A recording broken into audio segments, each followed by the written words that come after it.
Hey everybody, welcome to our series on budget-friendly staging tips, and today we're going to talk about natural lighting.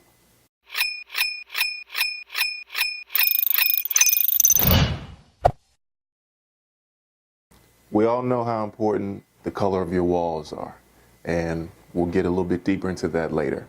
But people really underestimate how natural lighting impacts a showing.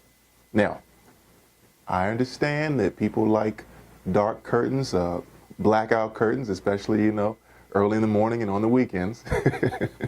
But when you're about to show your house, when you're getting ready for the open house weekend, and even when your agent says, hey, we've got some showings coming up, it's very important that you pull those curtains back, that you open those blinds wide up to let in as much natural light as possible.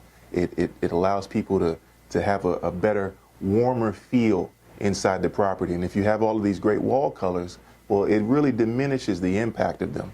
You'd be surprised how impactful natural light is on the psychology of a buyer.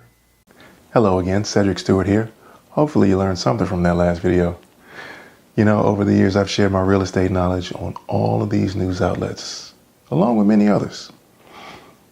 Like and subscribe to this channel for more digestible bites of information, and call, text, or email us when it's time for you to buy or sell your next home.